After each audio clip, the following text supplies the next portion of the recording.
I'm Vajra Babu from Nam Tamil, America. I'd like to welcome you all to our session. This is a continuation to our previous session on education policy from Nam Tamil Kachi Manifesto. For societies, education drives long-term economic growth, spurs innovation, strengthens institutions, and fosters social cohesion.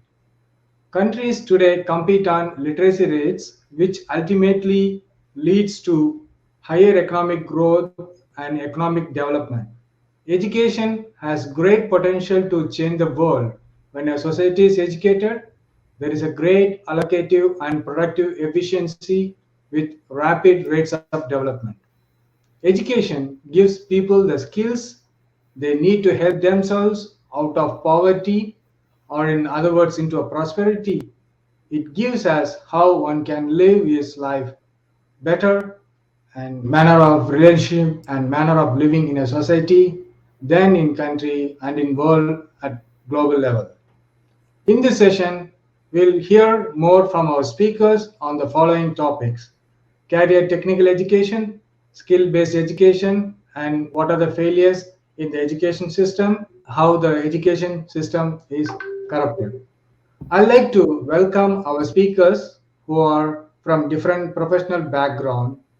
Ratnam, an educational professional, Shravan, information technology professional, and Selva from information technology. Let's get into our discussion. I'd like to welcome our first speaker, Ratnam, to share his thoughts on career technical education. Vanakkam Vajra. Thank you for this opportunity.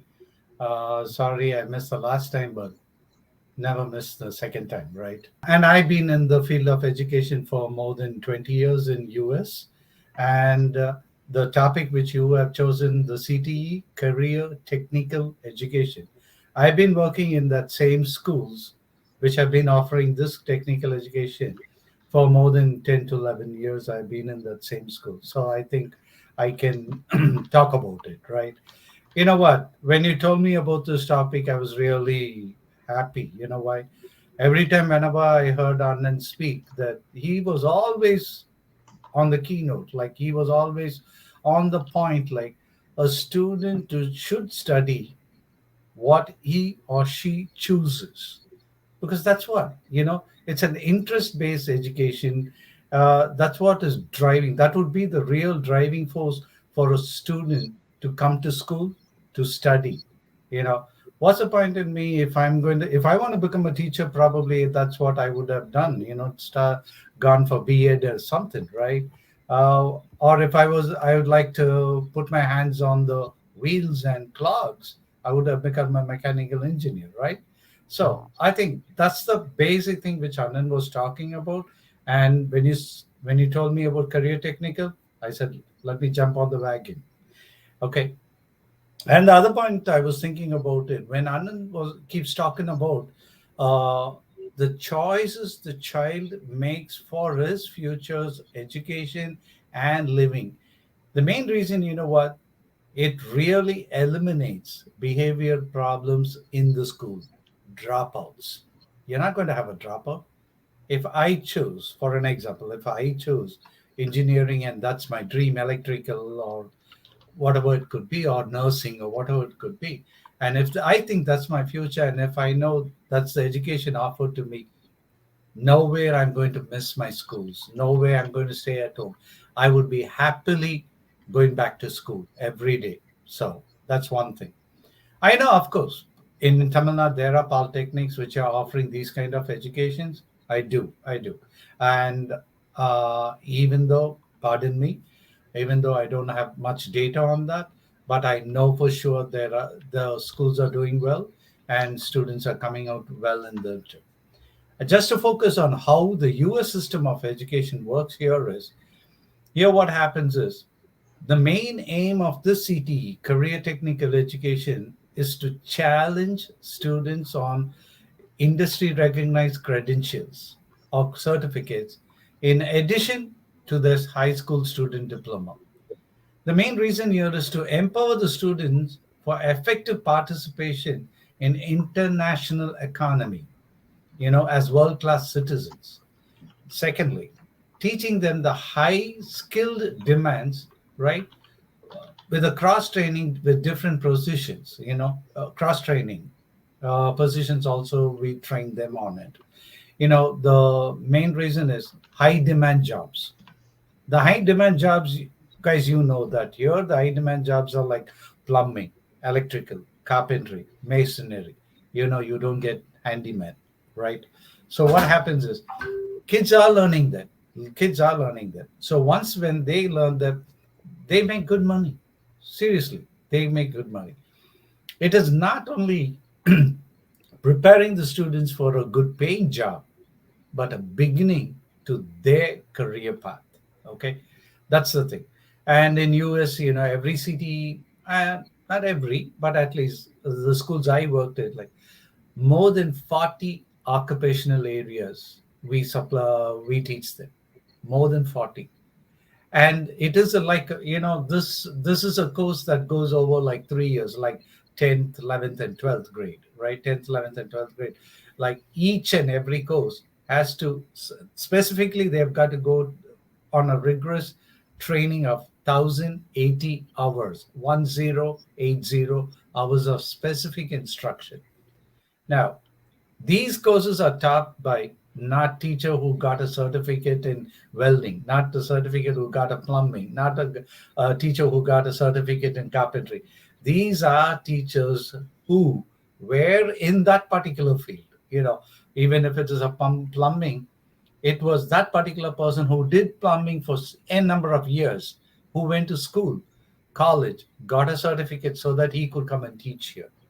Electrical, this is a particular teacher who did electrical in homes and factories and roads and governments, but he went to school, he wanted to become a teacher, and then he's here, got a certificate to teach, and he's here.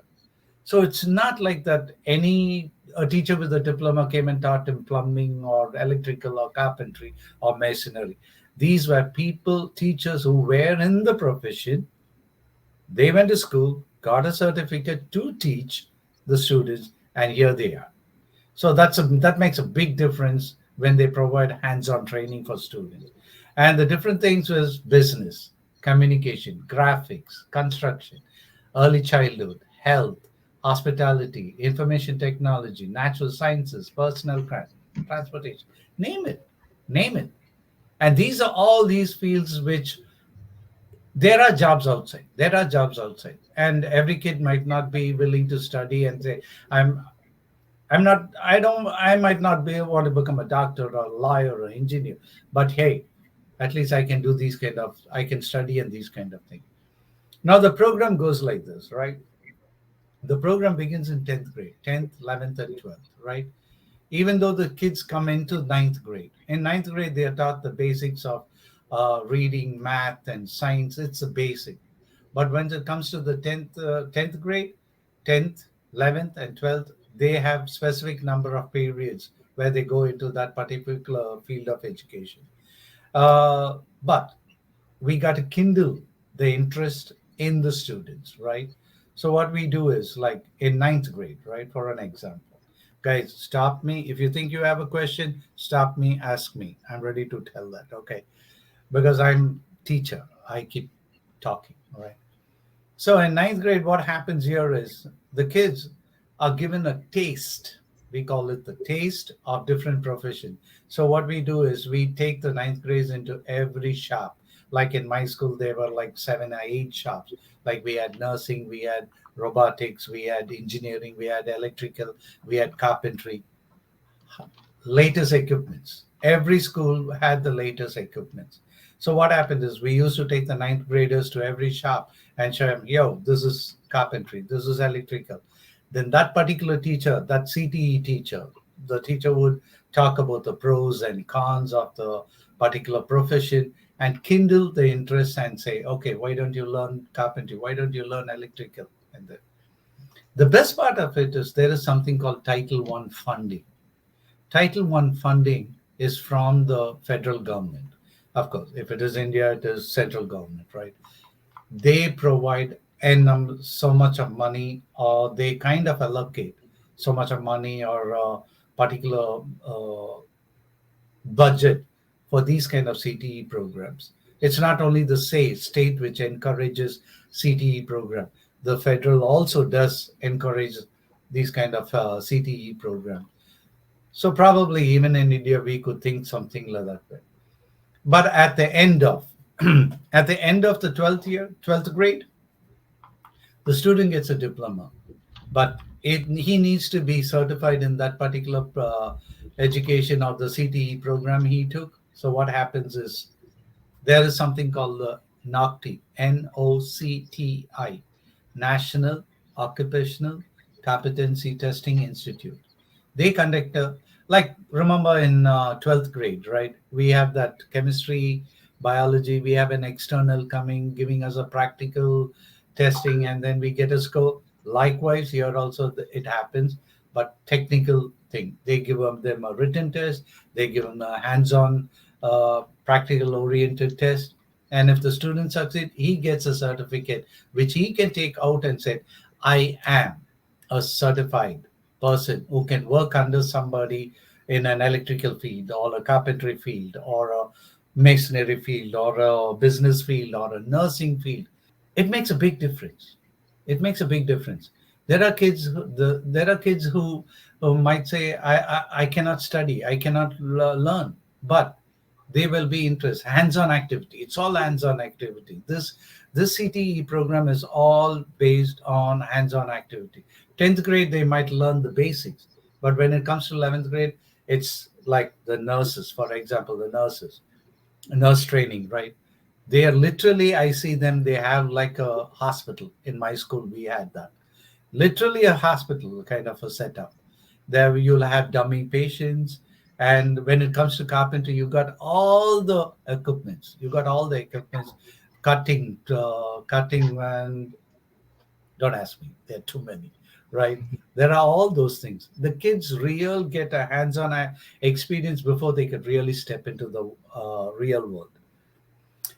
This is what a CTE program looked like. Polytechnic in India should be the same. Don't get me wrong, I've never been in one. So I presume that it is the same, and I hope it's the best. It's the same. The main aim of this program, CTE program, is to make sure that the students in the future can work on their own, build their own business. That is the one thing. If I learned electrical, if I know about electrical, if I know carpentry, if I know plumbing, if I know welding, if I know some business, if I know nursing, I can go do my own business, right? So it is like to make them independent.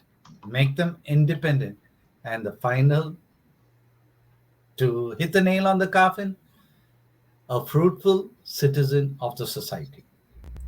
I heard somebody said making pakodas. No, not to make pakodas, but to live on themselves, on their own legs, and to be a fruitful citizen of the country. Vajra, back to you. Thank you, Ratnam. It was great points. So great to hear that you are in the education profession more than 20 years. Choosing career technical education reduces the number of school dropouts. That's really a great one. And the CTE empowering the students to compete in the international economy, as well as it gives the student the taste of all professions, right from robotics, carpentry, into the electrical, and helping them students to choose their career what they like. And the very interesting point I liked is like it's helping them to build their own business. That's very key point. That great points. Thank you, Ratnam, on sharing your thoughts on career technical education. Vajra? Yeah, go Actually, ahead. you Sunoco, right? Sunoco gas station. Yes. Yeah. Yeah. The company, they themselves came and opened up a particular shop in our school so Right. that they can directly recruit students into their company. Wow. That's an excellent. Excellent one. That's a great example. Yeah. Thank you for sharing that. Thank you, Ratnam.